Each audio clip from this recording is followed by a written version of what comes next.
So put on a happy face. Put on. Put on a happy face. Oh yeah. Put on. Oh yeah. So put on a happy face. Oh yeah. Oh yeah. Oh yeah.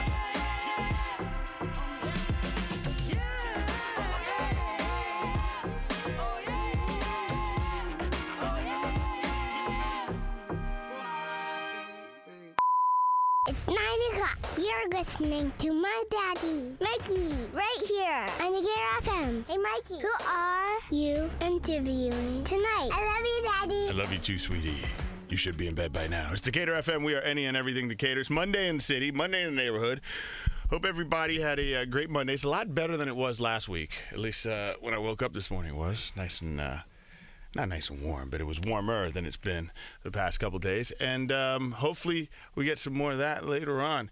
Tonight in the studio, we're going to have a pretty cool conversation, pretty deep. We've been talking about doing this for a while. Yes, we have. Dr. Kristin Moody is back. She's no stranger to Decatur FM. I'm not going to, I could go through all her accolades. I'm going to let her tell you a little bit about it throughout the conversation.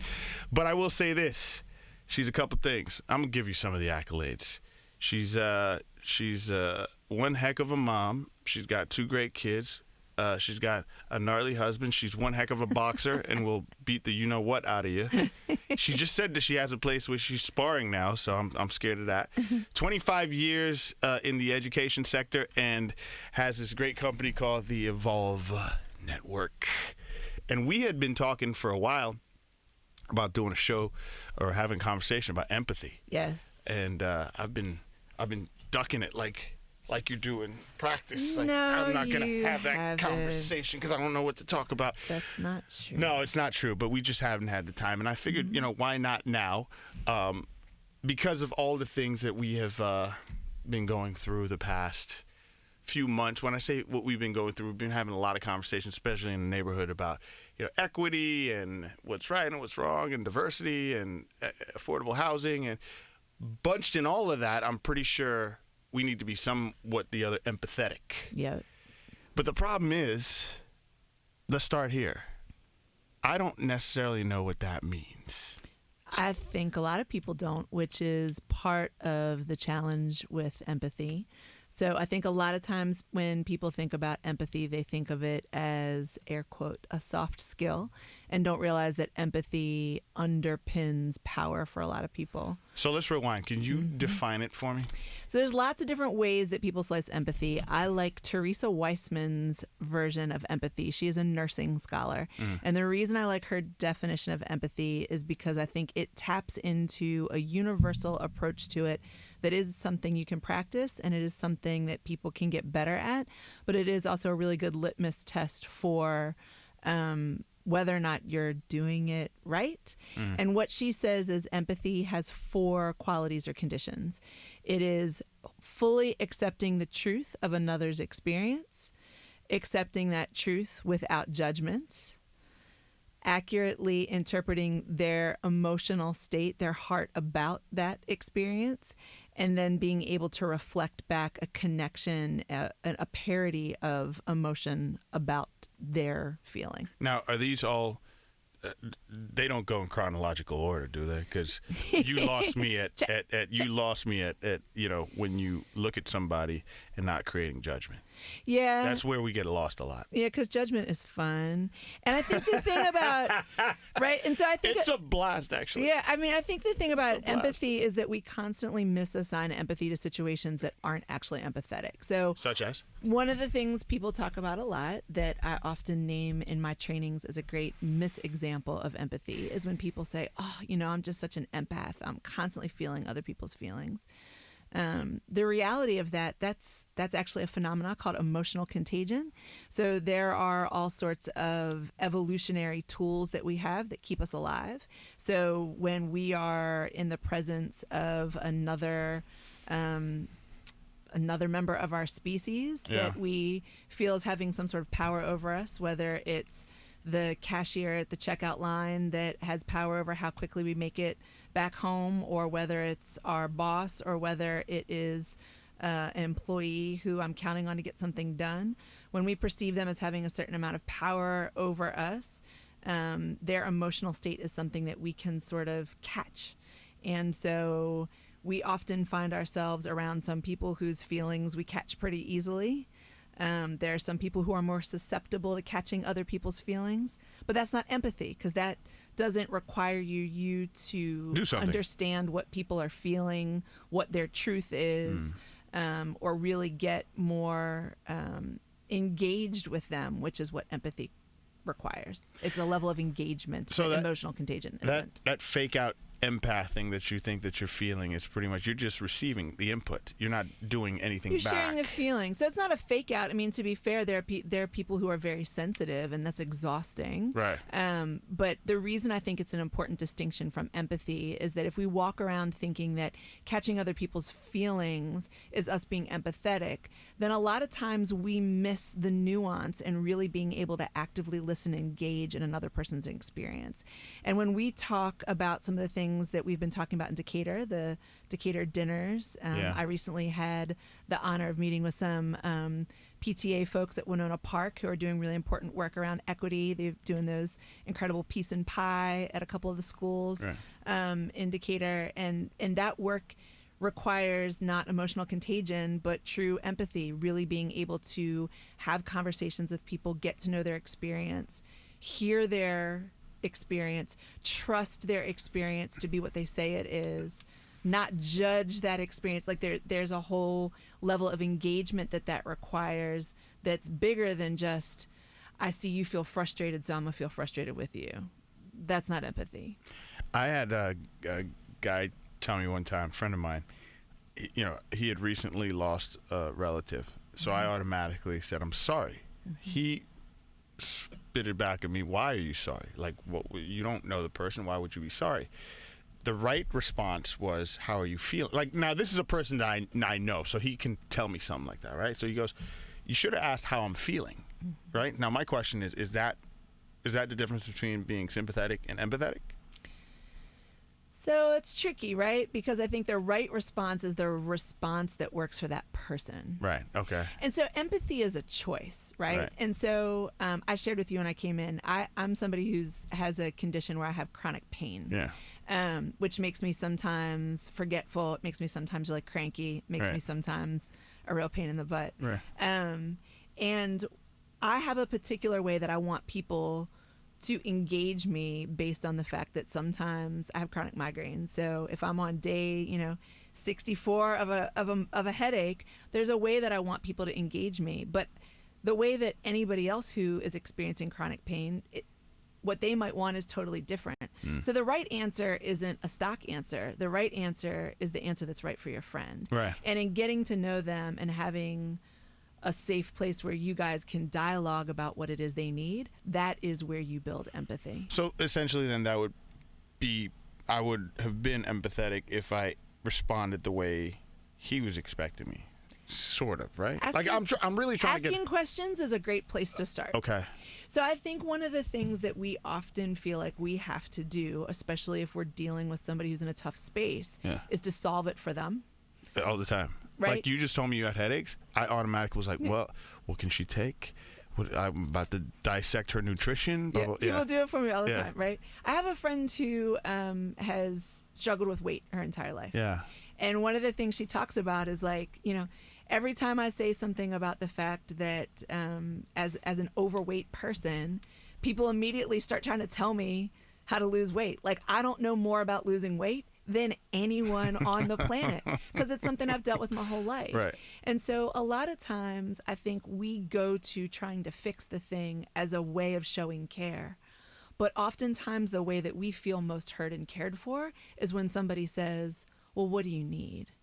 Or what can I do to help you? Right. Or how are you feeling? Right? Which isn't how we're programmed. Yeah. It's a learned skill. Yeah. So in this learned skill, right, that we should practice, when you're so caught in today's world where it's me, I, right? You're caught in your own. What are some things that people can do to practice this skill? Because I feel like this is a skill it's probably very well needed right now in today's world, but it's also a tricky one, right? It's extremely tricky because as you sit here, I'm still trying to figure out, like, okay, if it's the way that the person wants me to approach them, is that a walking on pins and needles type of thing? Because I don't necessarily know. Or is that where I got to ask questions to find out? And then if some people can be private, like if I'm asking questions, am I prying? Or am I just, me personally right now, am I just thinking too much into it? You know what I mean? So I would say the first thing is that empathy is a choice, right? And so you can't walk around being empathetic to everyone all the time. So you make a choice to engage with someone in a way that you're really hearing them and listening to them and getting where they are. And so I would say the first thing is to be thoughtful about when it is that empathy is the right choice. So if you're engaging with a friend who's in a tricky situation, empathy might be the right choice. If you're engaging with a neighbor that you want to break down a barrier with, empathy might be the right choice. You're engaged in one of these peace and pie conversations, one of these Decatur dinners, right? There have been all these examples, I feel like, in Decatur recently where the conversation has required empathy and it's a choice. And so you start off by saying, okay, I'm about to enter into a crucial conversation where emotions could run high. I could feel vulnerable. I might say the wrong thing. And I need to know walking into this that I'm just going to make the decision to really hear where somebody is and accept what they have to say. I'm going to withhold my judgment about where they are and what the truth of their experience is, which is really hard to do, especially when you share experiences with people. Like if you're a mom and I'm a mom, I automatically start to look at your parenting through the lens of my experience. You had a C-section. Oh, when I had a C-section, it was like, right? Like all of a sudden the experience that you had is colored through the lens of whatever my experience was. So it's hard for me straight away to really clear away my experience and just listen to and believe your experience without judgment, and not judge your experience, right? Oh, C-section, that must be an awful. No, I scheduled that. It was on the books. It was on the books. It was all good. Yeah. Like, and so I think you make the decision, and that's the first thing, It was right? on the books. The second thing I think that's really critical, and you've had a lot of speakers that have come in and talk about this too, is our own mental health, and mindfulness is huge. Like it is hard to be empathetic if you don't sleep well, and if you're not really present, and so. Without getting too into the weeds of the neuroscience, the places in our please, brains, let's get into the weeds of it. But the places, your amygdala, which you've probably talked about. I know you've had Marnie in, and she does wonderful things with Gathered and Grounded, right? So the places in your brain that are responsible for emotion and receiving positive sensation and also memory, which is why learning and emotional state are so intertwined. Why empathy and emotional connection are so critical for things going into your long-term memory. Shout out to all those teachers making those spaces for kids to plug things into their long-term memory. But the reality of the way our brains work is that if you're not in a really present state, so if you're not well fed and you're not cared for and you haven't slept and you're all in a rush and you're freaking out about, I'm late to this thing, like your capacity to really engage in somebody else's experience is compromised. So you make the decision that I'm about to be in an I need empathy for this connection I'm about to make. Yeah.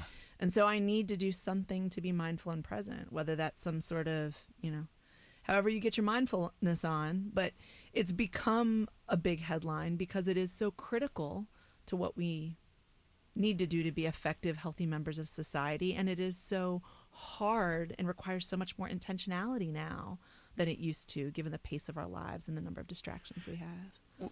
So what do we do? Like we live in this fast. Well, by the way, shout out to all the people not getting sleep that have 5 and 6 week old babies. I do give you a pass, a day pass. Actually, I'll give you a 3-month pass for not being empathetic because I totally get where you're coming from. But anyway, okay, so we live in this fast-paced world, right? And everybody says we need to slow down, but we're not going to. And everybody says we need empathy, but we don't practice it. Like, we have to get to a certain point where we just figure out, like, this is what we need, and here's, but there's no right answer. Like what you're saying to me, it's still very cloudy to me because of how complicated that word and that thing, I'm gonna call it a thing. That thing is, right? And how, our circuitry of our brains are so different. Because you can't tell me that the hardest thing to do is to walk into a situation and not judge. You have to say to yourself, yeah, I'm not going to judge, but like, really, are you judging? So, and you're just holding it back? There's a primatologist named Frans de Waal who wrote a book about how ingrained empathy is in our nature and how hardwired we are for it because we are social animals, because primates are hardwired for empathy as a means of survival. And so, yes, there are a number of things that are happening in our society right now that make mindfulness and self-care and all of those things more challenging. And in that, it requires greater intentionality to carve out the time. And we are social animals. We are hardwired for connection. We are hardwired to, there's there's another guy, Paul Ekman, who does all this stuff about microexpressions, right? And he's the guy that's been called the human lie detector. I think they made a TV show about him. He studied these microexpressions. We make these expressions on our face in less than 1/25th of a second, right? And these are the clues to how we're really feeling, no matter what our culture's told us to mask, right? Are you familiar with that? Well, I'm not familiar with it, but everything that you're saying makes all the sense in the world. I'll tell you why after. Okay. Go ahead. Yeah. So he's studied this. He's got a lab around it. He's got like his daughter studied it's like a, he's whatever. He's a genius. Yeah. And so he has found that there are these universal expressions that people make. He's gone to indigenous cultures that are wholly untouched by, cell phones, right? Mm-hmm. He's gone to places in Micronesia and Fiji and places in the Amazonian forest, like back in the 60s and the 70s, and interacted with these people who are sort of wholly separate from the sort of the technologicalized world. Mm-hmm. It's not a real word. I recognize that. I know I made up a word. Right. But anyway, he and what he found is that there's these like 6 to 8 expressions that everybody makes, and everybody makes the exact same facial expression regardless of your culture or your bone structure or whatever. If you're joyous, or if you're terrified, or if you're angry, right? And the reason why is because we are animals who need to be able to know very quickly without having to process at an intentional level. Like, I can't go through the rationalization of trying to decide whether or not you're angry. On some subconscious level, I need my brain to go, oh God, he's angry, I gotta run, right? We're social animals, and that enables us to survive. And so in that same way, connecting and supporting each other and being social is what we're hardwired for. So not judging, maybe, but definitely connecting and being able to recognize other people's emotional states accurately and being able to actively listen to people, we're hardwired for it. So a lot of what's happening that's distracting us is really contrary to our nature. Yeah. So a lot of the things that we do to care for ourselves aren't defying our nature, but bringing us back to what it is that we're really hardwired to do. And when you look at the benefits, and I'm terrible with meditation, and I took another yoga class this weekend, and it's affirmed, like, I really hate yoga. I want to love it. There was drumming, which I thought would make it better, and then as soon as we started, like, I want to like yoga so bad, but I really just love boxing. It's okay. It's okay. Nobody gets punched. It just feels like it was a waste of time.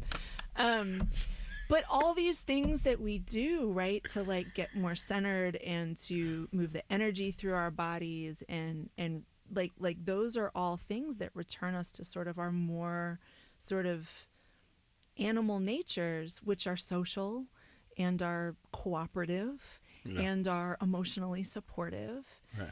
If you look at most mammals, they have entire phases of their lives where they're completely interdependent in sickness, in infancy, in geriatric ages. Yeah. They're completely dependent upon other mammals. It's in our nature. Right. So it's in our nature. We have obviously gotten away from that, like we've gotten away from a lot of things. You take something like, take the word social media, right? It's great. I love that word. It's the one thing that what our bodies and our minds and our existence, it's innate that we become social, but what happens? You put it on a phone, you blindside me to just being on that phone and engaging with the phone, right? So I don't know per se how to be empathetic on 100. First of all, I don't know. I can't tell. Like you said, like the 4 or 5 expressions, like, oh, you're mad or you're happy. I can't tell that on social, right? Because you wrote it, right? Yeah. Are you mad? Are you happy? Like, I'm all confused. So by me doing that and me having that confusion and trying to figure it out, does that throw off what I initially was hardwired to do? Is it throwing off my circuitry? Well, there have been studies that have shown that our youngsters now, so like teenagers, young, early 20s, and the number like myself. Yeah. This is going to sound like such fake research. I need to hear this because this is referring to me. But I've got a study that I can cite. But they said that basically people are reporting that empathy and connection is actually something that they disapprove of, right? And so the question is, have these technological advances advanced this sort of dichotomous us versus them sort of thinking that has been perpetuated, certainly globally, but definitely nationally, in such a way that the empathy that would allow people to connect and have opinions that would evolve and conversations that would lead to new ideas, and a belief in a nuance in thinking that can be explored. Is it possible that because of this idea that like you can't have an empathetic connection with somebody who disagrees with you, now being advanced by the fact that so much of our internet interaction is happening in ways that doesn't allow us to see facial expression, hear tone of voice, some of the things that we physiologically respond to. So there have been some studies to sort of determine, like, are we sort of altering our capacity? Certainly we've altered our belief about whether or not that's important, and the whole sort of clapback culture that we have right now on social media shows that, right? Your opinion, and this is just your opinion as, person, neighbor, nothing official, but do you think a person that may lack empathy or does not practice it at all, does not exist in their world, whatever you want to call it, also it also has effects on physical health? Absolutely. You do? Yeah. Well, I mean, that's not my opinion. That's a fact. That's a fact. Okay. So I mean, there's Kate Rope is a writer. Have you had her on? She lives in Decatur. No. Oh, she's amazing. Somebody needs to. Kate, holler at me. Yeah, Kate Rope is a writer. And she's a prolific writer, but she writes about. She wrote a book about maternal health, and we were in a mindfulness-based stress reduction course together, which is where we first met. But we talked a lot about just the physical implications when you have an empathetic connection with someone, even if the person with whom you're connecting is under some sort of emotional duress, there is a physiological reaction wherein your heart rate slowers and your parasympathetic nervous system is engaged, even if they're in a state of crisis. Even if that person is. Yes. Yes, because you are connecting in a way that is biologically important to your survival. So you are now, as a social animal, making a social connection.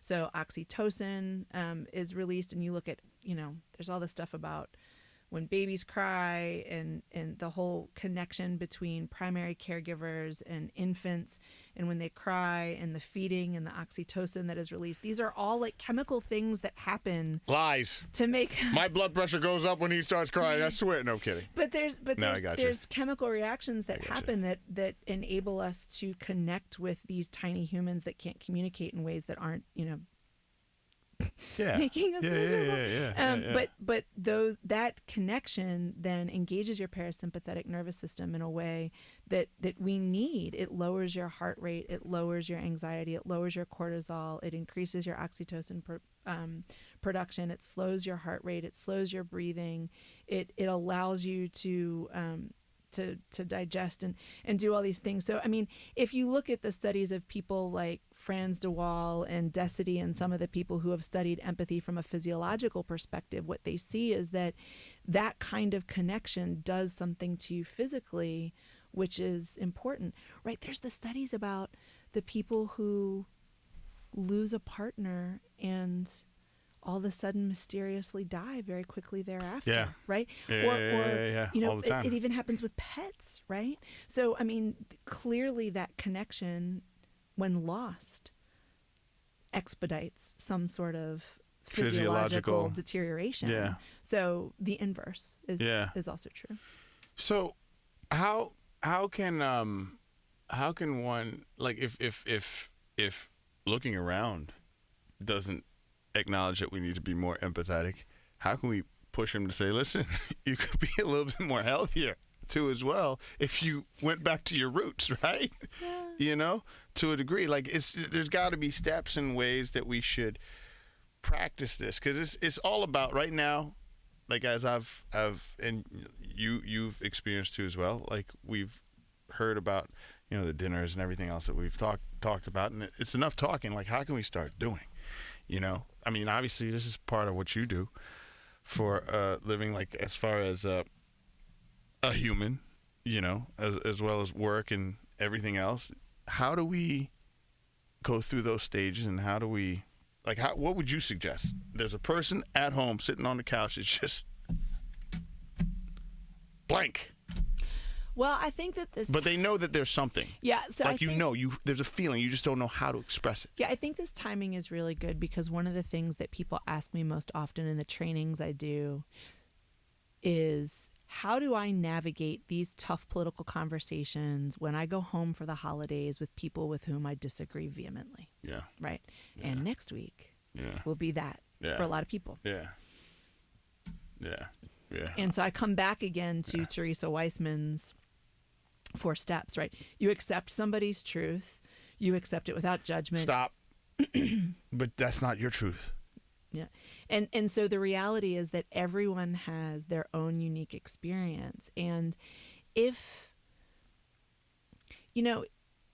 authenticity plays into this critically, right? So if you accept somebody's truth and you accept it without judgment, and you're doing it in service of changing their mind and turning them into a different person and converting them to whatever, that's not actually a thing, right? Like, that's not real. Right. So it's authentically letting go of whatever your ideas are and really hearing people. And when we actually really hear people, what we get to is an understanding about where their ideas come from that enable us. There's a book called Crucial Conversations. It's like, your sort of dime store B school book, but it talks about the idea of, instead of coming to a compromise in a difficult situation, you come to sort of like a higher sort of agreement, right? But you can't actually do that until you're really able to understand where somebody else is coming from.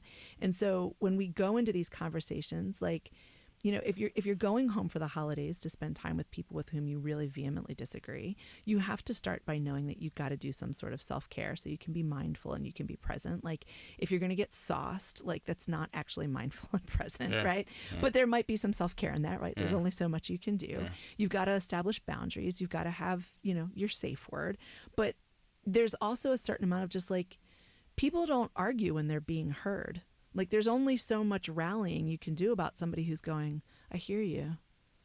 Yeah, I understand what you're saying. Yeah, that sounds really frustrating. Ugh, I can tell you, that's got to be really upsetting, right? Yeah. And when you look at who actually makes the changes, like, there's, I I was going to write it down. I knew I was going to forget. But there's nonprofits. There's a woman actually that lives in the neighborhood who works for a nonprofit with Christian Piccolini, and they do all this work around counseling people who've been parts of extremist groups and helping sort of like bring them back into the mainstream. And the way they say it very clearly, they start by having to just like listen to them and accept where they are and how terrified or angry or upset they are, which is what led them to those extremist views, and not come to them in trying to change them, but accept them where they are. And then from those places of acceptance and connection come these higher understandings that often do bring those people back from these really extremist views. That's how real change happens. The work is not for everyone, but that's yeah, but you can't enter how it happens. You can't enter into it thinking that that's going to be the end game, which is to change them, right? And certainly not by the end of Thanksgiving dinner. And a lot of people not in time for pie. and pumpkin pie. Yeah. I think though a lot of people go into it trying to change, right, or trying to get their point across as being the dominant point. You know, a funny story. I'll tell you a funny story. I had a guy from Scotland contact me. He listens to the station all the time. So weird. I mean, not weird, good, but, you know, the fact that he finds Decatur information It's amazing. cool, right? Yeah. But he came up with this idea. He's like, I really want to do a show with you. You're going to get a kick out of this because this is empathy at its best, I'm sure. We don't agree politically, right? His political views and mine are completely different. He's like, we need to do a show called Decibel Level, right? I was like, what's that, right? He goes, we'll talk about really tough political things, right? And we'll have like a decibel level, and we have to talk in a very calm manner, right? And if you go above a certain decibel level, that person has to shut up for 60 seconds and let the other person say his point, right? You got to sit and listen to that person's point without saying anything. You cannot comment. You cannot, as angry as you may be, you need to listen to the point. So I said, you know, why not do something like that, right? Yeah. So my whole thing is like, is that what you're talking about? Like, we're going to sit here, like from a political standpoint, I'm going to have to hear him say something. I'm going to get loud. Like right now, I'm already loud. I'm already over the decibel level. Right? I'm going to have to listen to him, right? But me listening to him, and I agree to it because I want to see the different point of view, but that doesn't mean I need to agree with him, does it? Not at all, because you're not... When we are truly being empathetic, we're accepting people where they are. We're not filtering it through the lens of what our experience is. So when you tell me that this thing that you've gone through made you feel this way, or this is what it was for you, and I just accept that, it has nothing to do with me or what I would have done in that situation or what my experience was. It's just me accepting you where you are. And then that next step of me going, and I don't think you're weak because of it, or I don't think that you have less of a work ethic. Like, you got to let go of some of the ego. You can't. That's what it is. The ego. You can't do it with everyone, right? And you can't do it everywhere. And you can't know. And it doesn't make sense for, you know, I have friends that have talked a lot about, like, you know, I don't want to do this work. I'm tired. I don't want to be empathetic. That's fine too. It is okay to be like, you know what? We're gonna have a Decatur dinner, and I'm gonna tell you how I feel. I don't want to hear how you feel. That's not what this dinner is for. I'm going to tell you how I feel, right? And if you're coming to it to let people know how you feel because you need to get it off your chest, then be honest about that's why I'm here. Because when we tell people how we feel, we're not changing their mind. What changes people's minds, what enables people to come to a higher understanding, is a connection with someone that they trust, or being a part of a connection wherein I have the vulnerability to see something in a different way.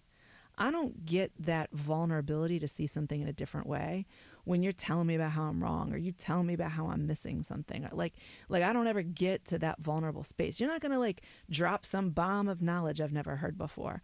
There's a brilliant TED Talk by Megan Phelps Roper, who left the Westboro Baptist Church. And she talks about the fact that what led her to leave the church was, they're the ones that picket the funerals and stuff, right? She was raised in that church.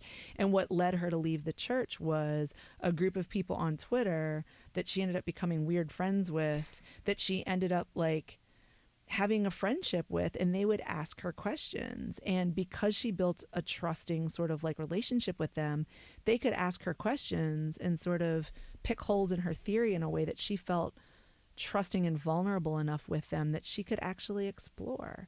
She was, I mean, honestly, she was a scholar. She was raised in a church. She had all the answers to all the things. So it wasn't until they had that sort of like trusting connection that she could even begin to see some things differently. And that's where we see how there is change in people. There's also the smaller amount of empathy, which is just showing up for people sometimes in a way that's really intentional, because it will give you that little bit of parasympathetic nervous system engagement. Going into the grocery store line when the line is long and, you know, the dude checking everybody out looks exhausted, and checking in with him, not subjecting him to the list of questions that you think you'd want to be asked, but really tapping into like, how you doing, man? Like, what's going on? Like really trying to cue into how they're feeling and being responsive. You know what I mean? And there are ways of making people that we interact with every day feel visible and seen, which usually requires us to ask questions. Yeah. But not like pick. Yeah. So what happens at the time when you go to the guy that's at the register and he's had a hard day and you really try to connect with him? He's not feeling it. That's empathy. You let it go. I mean, true empathy is like when he's not feeling it, then you know it's not about you. Yeah. Then you walk away and be like, yeah, dude's not feeling it. Hard for the ego to take, though. It is. At times. Which is why mindfulness is such an important part of it. Which I feel like ego plays a big role in why this word is not expressed as much as it should be in today's world, right? I feel like ego dictates a lot of whether we're empathetic or not for that reason. Yeah. Small. That's a small example. But, you know, if I really am in a good place and I see somebody having a hard time and I try to connect and the connection is not happening, I take it personal. Mm-hmm. Like, bro, I took my personal time to make sure that you're all right, and you act like a real D-bag, and you know what I mean? So then the ego takes over, and it's like, how do you reel that back in? I get what you're saying, the mindfulness, but you just said earlier, like, meditation ain't for me. And I'm not saying you're not mindful, but, you know, for the person that's not as mindful. I have to be intentional about my mindfulness. Look, I'm an introvert. You know this. I don't like social situations. Yeah. I'm not particularly friendly. Yeah. I try. She is friendly. I have a couple people with whom I can be. Yeah. It takes work for me to be a bit social, right? Yeah. So, like, this isn't... And I think the thing to know about empathy, too, is that it is power. When we look at the people who really drive organizations, who drive change, who are persuading people and connecting with people in service of making things happen, really charismatic, they are usually really empathetic. You ever sit down with somebody, what is development people who raise money? God love you people. Because you sit down with people who raise money, directors of development, all they do is ask you about yourself. You get to the end of the conversation and realize you've just spent an hour with somebody who's just asked you. They make you feel like the most important, interesting person on the planet. Yeah. Because they're gonna get you to write a check for whatever it is they're organizing. But I mean, and that's not disingenuous. But I think, there's something about really connecting with people who do really effective marketing, really effective leaders, not managers, people who are really driving from vision. These are people who really leverage empathy. They're connecting with people because they can really listen and accept people where they are. So we see. You know, empathy is a huge part of emotional intelligence. Excellent teachers, we see them acting empathetically, and we don't necessarily call it that because we don't realize what a superpower it is. We just think of it as being this weird, fuzzy thing that, you know, people do who are too nice to the... That's what it is. Yeah. I just look at it, they're just too nice. And that's not what it is. And that is not empathy. Like, why are you always happy all the time? Why are you always nice all the time? Not empathy. Yeah. Those people aren't necessarily empathetic. Yeah. So here's another question. As you were talking about that and describing it, how would the difference between somebody I know the difference, but trying to explain, like, don't be sympathetic, because that's feeling sorry for somebody, right? Like, go back to our cash register guy. If I see him at the cash register, I'm also going to feel sorry for him, right? Like, yeah, you're having a bad day. All these people are, poking at you, giving you all this stuff. But that's not necessarily what he needs. Like, I don't need you to feel sorry for me, right? But it's a hard, wouldn't you say that's a hard, like, line to kind of define? Because it seems like there's a lot of gray area between empathetic and... Well, I think sympathy is when you're looking at somebody's situation through the lens of how you would feel. Okay, so And once there's a again, it's power back to your dynamic. feeling. Yeah, and Okay. empathy is when you're looking at it as that person feels. People have often, the colloquialism... But you don't know that because you don't have their experience, though. Right, which is why there's only so much that you can do in a brief interaction, and being respectful and responsive of whatever it is that they're putting out is the empathetic thing to do. Right. So when the colloquialism about empathy is to put yourself in another person's shoes, I think it's inherently problematic because it's putting yourself in their shoes. And as soon as it's you in their shoes, you're looking at it through from the your lens. And then it's not empathy. But these forms of our reality, my reality and your reality, they're different. They may be very close. They may be very similar. But once again, it's like my lens and your lens are completely different, right? Down to, you want to box, I want to sit and be zen, right? But still, we want to both be fit. So that lens is the same, but, just how you do it is very different. So it seems like to be empathetic, like everything should just fall at the wayside if it's all about the human experience. Because that's basically what this is. Your experience, my experience, and connection, right? We make the connection, okay? I understand your experience to a degree. Who knows? Maybe I can take a bit of your experience and puzzle it to mine, right? And a whole different form of thinking is born from that, right? I mean, am I along? Absolutely. Man, I'll pass the class. Give me my doctor, somebody. No, but seriously though. So if that's the answer, why is it so hard? Like it just seems like none of this stuff around us really matters because it's all experience based, right? Politics. I mean, it does matter, but you know what I'm saying? Like the houses, affordable housing, taxes, this, that, and the other. Decatur dinners. I have a privileged life. You don't. It's all experience. So how do we just put that to the wayside and say, let's concentrate on the experience of your life, the experience of mine. Perfect example. Today, I went for a run. I was coming off the run, and you showed me like this great old school video, right? But what was great about the experience and the lens was you showed me something from a television station that I knew too as well, because I lived in Baltimore too as well. So there's a form of connection there, right? And that's all that matters. I was like, is that WBAL? You're like, and we, yeah, there you go. You know what I mean? So the connection is there. Nothing else mattered. I didn't care where in Baltimore you lived. You didn't care where I lived, what I was doing at the time. I just knew that was Channel 2. You watched it, I watched it, and there you were on TV, right?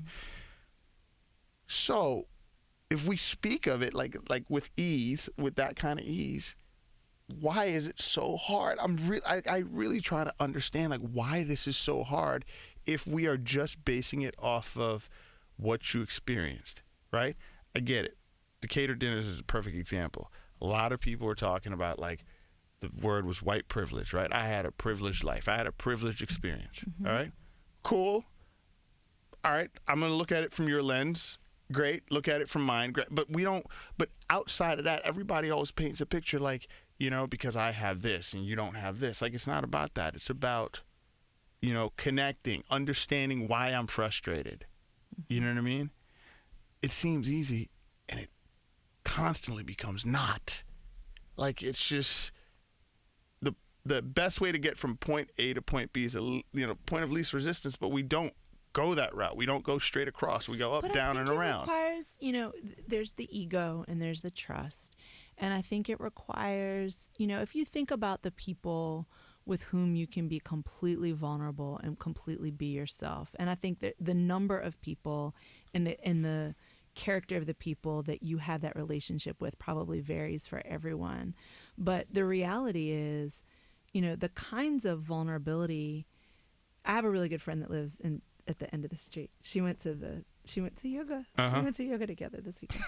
And I was telling her about like, There are experiences I had growing up, and I feel like there are experiences I've had in my life that there's only certain people that I would share those experiences with, because I would feel very naked and I would feel very vulnerable to share those experiences.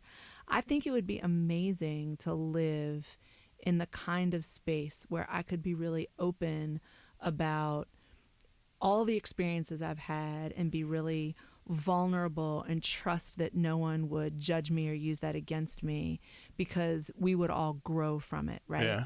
But the reality is that that's just not the way the world works. You share something really personal that you feel vulnerable about, and it can come back and bite you in the butt, or it might not, and you're just afraid that it might. So, Brene Brown talks all about, vulnerability and the tremendous things that can happen when we practice vulnerability, and the tremendous opportunities that we pass up because of fear of vulnerability. There's a local practitioner of Brene Brown's work. Her name is Sadie. Oh, I'm going to forget her last name. Forsyth. But she's in Kirkwood, and she's a practitioner of Brene Brown's work, and she runs these groups where people can sign up and learn to practice these steps to become more comfortable with that vulnerability in service of their growth, because that fear of vulnerability can hold us back. But there's also a real reason for a fear of that vulnerability. If I'm too open about my experience, it can bite me in the butt, right? And so I think that there's this measured space between how vulnerable can I be to have access to opportunities that might pass me by, but how can I still protect myself from things that could hurt me, right? And when we look at the vast diversity of experiences that people just in Decatur have, and the way they see the world and the way they experience Decatur, next door neighbors who experience Decatur in very, very different ways, I think that there's a certain amount of trust and vulnerability they have to be able to fully articulate what that experience is, and the empathy that their neighbor has to have to accept the truth of their experience, right, isn't always there. Because when I come up and I say, well, your school that you loved, your teacher that's the best teacher in the school made my son feel uncomfortable, or I don't feel like I'm getting the best education for my kid because of my racial identity, or because of my religion, or because of my because of the way that my family is organized. And now I have to be trusting that you're going to accept the truth of that and not judge that I'm just a whiner, a complainer, I'm just looking for excuses, or, they're always blaming it on whatever, right? I was going to get to that You know next, what I mean? yeah. So I think that it requires, the more that we have these conversations, making a decision going into it that the ground rules are empathy, and let's get in that space, and let's not participate if we can't get there. You know what I mean? Right. Like, let's not be a participant if we can't actually do that. Right. Then you start to build some of that trust between people that might not have been able to be vulnerable with each other before. That's a lot. That's a lot to swallow, especially in this neighborhood. I mean, because I feel like in this neighborhood, there's a lot of opinions, and I think everybody's trying to get you to think X, regardless of whatever you say, right? And there's an opinion. I mean, I look around and I kind of see it, but this has got to be one of the hardest things to ever overcome, because for you to enter in and just accept and just be, that's what it's all about, just being I get what you're saying.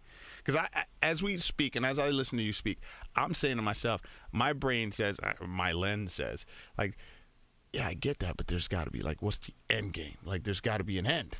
There's got to be what are we accomplishing? You know what I mean? It goes back to your migraines.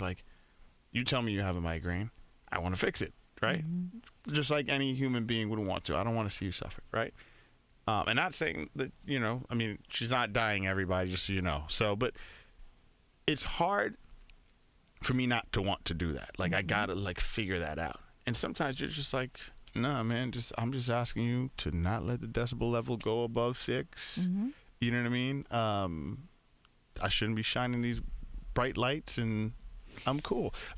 You know what I mean? Mm-hmm. Like maybe that's all you need, but I'm still saying like you got to think. So going back to the neighborhood for a second, and the way that I think we have been operating is more so like we'll talk, but it's like but we need to be like this as a neighborhood. We need to, you know what I mean? Not feel and then the whining thing is another thing, like the school thing, right? You're just talking about the school thing. Yeah. At what point do I determine the difference between whether you are a whiner or am I really not paying attention to you and hearing you? Because sometimes that could be like you just have some people that's all they do. Yeah, people are crazy. You know what I mean? Yeah. Like they just. But the reality, I think, of the end game as a neighbor, and this is what I want. I mean, you know this. Yeah. But I'll tell the listeners. Please. I moved here from Baltimore in 95. So I lived 2 blocks down on the other side of Far Road in 1995. And I lived here for 6 years. And when we had kids, I moved back. I wanted to live on the same street. Mm-hmm. So I've lived in this neighborhood on and off for, I don't know what the math is. You're like a twice-baked potato. Yeah, more than 20 years. Yeah. And for me, the reason it was important to come back to raise my kids here is because I want the connection to know that my kids can grow up in a place where they're seen, and I want them to have what I loved about this neighborhood when I lived here in the 90s was that the people talked to each other and that there was a friendliness and a character in the neighborhood that I could always imagine. Like my kids would walk down the street and there'd be like some old lady that would say hi, and they'd like go down to the corner store and like get candy. And if they chucked some trash in somebody's yard, that somebody would be like, "Hey kid, pick that trash up." Like that was what I wanted. You know what I mean? And I think there is still that.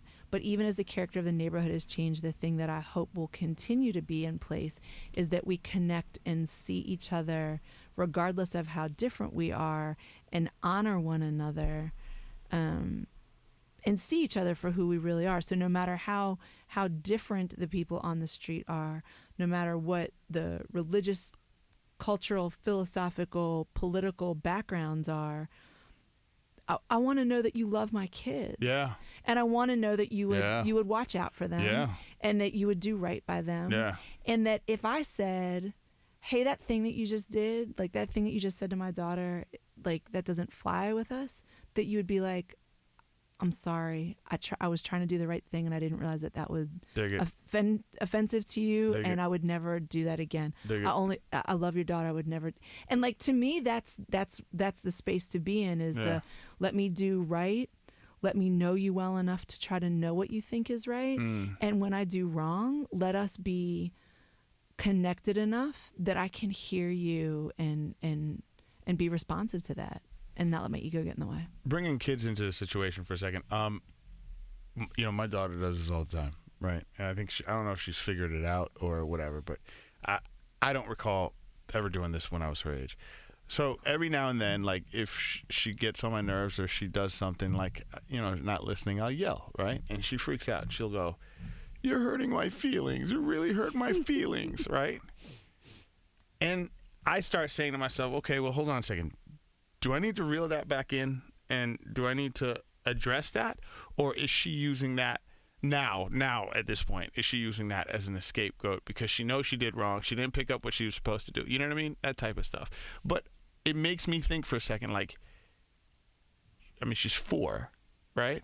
And I'm not saying, everybody has feelings, but how do we deal with that with our kids? The empathy part. Like you have some, this intelligent being that's telling me I'm hurting her feelings. My first thing is 4-year-olds have feelings. No, I didn't want to say that. I'm not going to say that, but seriously, like how do you bring that into the home? How do you deal with it? As a parent that's never really experienced that as a child, my lens was never based on feelings, and you have somebody else's lens who is. So how do we bring that into the home? How do we nurture it? How do we get them to how do we get our children to realize, being empathetic is something that we should all do and we should practice, and here's how we, nurture it and grow it in our family. How do you your opinions on that? Yeah, I don't know. I mean, no answer. What? I stumped you. No, I mean, I think I would say that I think we're all just trying to figure it out, right? Like, I'm raising my kids differently from the way that I was raised. Sure. And so I'm a yeller. Yeah. I wish I wasn't, but I am. Yeah. I get frustrated. I'm not mindful. I should do yoga. I don't know. I mean, I think. But you feel it's necessary. I mean, that needs to be. That needs to be something experienced in the household. No, yeah, and I think when it comes to empathy, like, we talk a lot with our kids about what it means to respect differences and what it means to hear other people. I think it's something that we talk with a lot more intentionality about in our household and as parents now than anybody ever talked about with us when we were kids. Yeah. When I was a kid, you respected other people's boundaries because if you didn't, they were going to beat the crap out of you. Legit. And now with my kids, we tell them to respect other people's boundaries because nobody's going to beat the crap out of you, but you just respect the space. Right. Yeah. So it's a bit of a different lesson. It doesn't have the teeth that it had when I was a kid. Right. And I see kids that my kids go to school with who do some stuff that if they had grown up where I had grown up, they probably wouldn't do. Right. Would I advocate for that? Absolutely not. Right. I'm not saying that the ways I'm doing things differently and I'm doing things differently on purpose. Right. But do you think that if we introduced, first of all, it's an emotion, right? Technically. Empathy. Yeah. I think it's a decision. Okay. Well, the decision. If we introduced this decision in the household, as a neighborhood, as a state, as a country, another opinion, half the stuff that happens, school shootings, all this crazy stuff, does it solve all that? No, I don't know. It's not going to solve it, but I mean, would it bring a different perspective? I truly believe that it should be taught, and I truly believe that it should be taught only because there has been a shift in public perception about its value, and so that there is no value. Yeah, and I mean, so I think the idea that at some point we believed that there was value in being able to see where other people came from, even if we disagreed with them. I was an English teacher for 10 years, right? And I taught kids, like part of what they had to learn was how to pick apart an argument and was there sufficient evidence, and if they were formulating an argument, and we talked about all sorts of different logic models. I know English teachers still teach that. It's in the Common Core standards.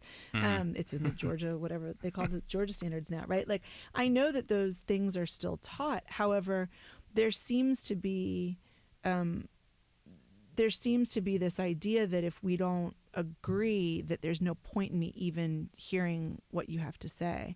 And so I think you will teach your kids, just as most people in Decatur have had to navigate who have more than one child in their house. Like, when your son gets older, you'll have to teach your daughter that when your son says that this thing hurts, that she has to accept that it hurts, and she doesn't get to decide that he's being a big baby when he says that it hurts, and he's sad, so she's going to have to get on his level and be sorry, and darn it, you better mean it when you say you're sorry, right? Like, I mean, that is a certain amount of what we teach kids when we teach empathy is like, imagine if you were him and your toy was just taken away. How would that feel? How do you think he feel? He just got that toy and you smashed it, right? Like, you got all that ahead of you. Yeah. Soon as your son stops, starts sleeping, and soon as I'm more empathetic to him. But I do or also vice versa. Then think that it's important for our family, and this is a decision that we made, and this isn't a decision for everyone, to be intentional about raising our kids in a community where they do have friends and parents and other families that don't necessarily have the same backgrounds or the same cultural identities or the same religion as them that they spend time with. Our family's not Christian. We don't identify as Christian. We have a number of friends that are Christian. We talk about what it means to be respectful about language and how important Christian holidays are and navigating people's faith with my kids from a very young age, because I want them to recognize how important that is. So I think that people do that. They don't necessarily call it empathy, but I think there is a role for empathy to be taught explicitly because it is so undervalued now. It's work in progress. Mm-hmm. For everyone. Quickest hour you've ever experienced, too, by the way. The Evolve Network is where you'll find her. What else do you do there? I know what you do there, but I want you to tell everybody. So I would say the biggest shift that I've made in the last, 3 or 4 years is moving from working.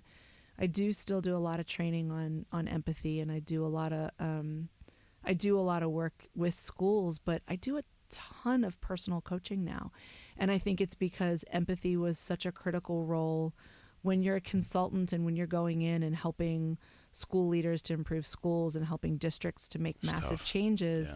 You realize that the only way you can influence change is by being truly empathetic. And so now I have people come to me who are navigating massive life transitions. They are parents returning to the workforce. They are people who feel like they've lost their mojo. I have people who feel stumped by difficult conversations, feel like they want to adopt new habits in their lives and aren't really sure how to do it. And I feel like empathy has positioned me to coach them into it. You got the secret ingredient. I'm learning just like everybody else. And you can't find it at the Cab Farmer's Market in the spice aisle. I'm learning just like everybody else. You got the secret ingredient. That's cool. Well, that's cool that you're doing all that stuff, because I was checking out the coaching stuff, and I thought that was pretty gnarly. When you were going through the descriptives and you were talking about the school leaders, and then you got to the parents going back into the workforce, I was like, yeah, that's got to be tough. And that's got to be a shift, or the mojo thing. We go through these transitions in our life where we forget how powerful we are and we forget how talented we are. Why? I don't know, because life. Our brain does that to us. And then sometimes it's just really helpful to have a co-conspirator who can see that in you. You know what I dig about you? She's like, she comes in here and she's like, I'm going to ask Kristen, the all-knowing. She's the all-knowing. I got a question for. She goes, I don't know. I'm honest. That's exactly what the answer I was looking for. Because none of us know. Yeah.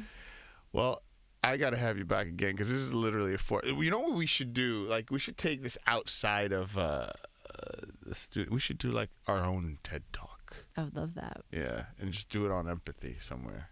Get the rec center or something. We should interview people about it. We should. It would be a great. What do you mean? We should stop people and ask them on the street. Yeah, man. Like empathy on the street. Empathy on the street. Empathy on the street in Decatur. That would be great. And then we could just get people to set up little sort of random acts of empathy to see how it feels. Like give me what would be a random act? Like, come on, you came up with the idea. You got to know something. I need a little bit of time to strategize. All right, cool. I didn't mean to put you on the spot. EvolveNetwork.me is the address that you can be found at, and you're also on social. I am. I'm also KristinMoody.com. KristinMoody.com is another one, and then you can also find her here, because we're gonna have her back. Last question. It's a question that I ask everybody, and I ask them all the time. And this time, since we're not talking about the school stuff that you're doing. By the way, just a reminder and refresher, I'm not going to get into it. She's also the brilliant idea tank behind this amazing thing to come soon. Atlanta School for the Arts. I didn't want to say it. I was going to have her say it. No, I was just going to keep it a big secret. Speaking it into existence. It is happening. My mouth to God's ears. Based on that last, there was a cool, was it AJC article, right? Yeah. Last Monday, AJC, look it up. It's pretty cool. So, so the question is, and it's been an hour long of it, but give me the cliff notes of it. How do you make a better community when you implement empathy into what we're trying to do? Be better, badder, faster, stronger. Can you do it? Wait, what? How do you make a better community with empathy? I think everybody needs to... Say what? Everybody needs to just go out, take a big deep breath, get present, meet somebody totally different, and just believe them. There you go. And that's your homework for tonight. guys. Thank you so much for listening. Thanks for coming by. Thank you. This was a long commute for you, too. Yeah. All the way across the street.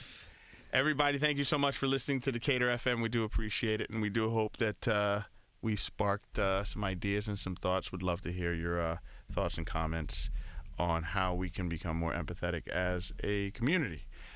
And what you got going on tomorrow? Anything good? It's going to be warm tomorrow? Do you know? Should we ask her? Let's ask her. I'm always curious to see what she's doing. Let's ask her. Alexa, what's the weather tomorrow? She's not answering. Is she on? Is this thing on? 61 degrees Fahrenheit and a low of 42 degrees. So 61 degrees tomorrow. 41. I could do that. That's running weather. That is running weather. See you out there. Got in some miles today, and she's going to hit that bag tomorrow, ladies and gentlemen. I can't wait. All right, guys. Tomorrow, we've got a good friend of mine. His name's Jamie. He's coming in. He's with the We Network. He's been a sponsor of Decatur FM for the month. They've got a great Oxytocin CBD that we're going to be talking about, and some other cool things that he's a part of. So make sure you tune in tomorrow at 9. And then don't forget Terrific Thursdays in Decatur happens this Thursday once again. Going to have the crew from Deer and Dove, the restaurant, in here on Wednesday. So we've got a full week planned. And I will talk to you tomorrow at 9 o'clock. Don't forget, 9 a.m. tomorrow, a little left of center. The podcast is on along with Sis and Tell at 10 a.m. So we'll talk to you tomorrow. Everybody have a great Tuesday. See you. Bye. What's up, everybody? My name's Mike Johnson. I'm a Decatur resident and host of Voices of Decatur. Brand new show on Decatur FM. It comes on Monday through Thursday from 8 p.m. to 10 p.m. And I started this show because you can look at it as a personal quest to try to figure out, how do we become better as people, as a community, as a race, human race that is. And I figured, why not start somewhere, right here in the neighborhood, because I love Decatur. And when we invited another Decatur resident, author, speaker, and catalyst, Nikki Salcedo, into our studios, and let me tell you,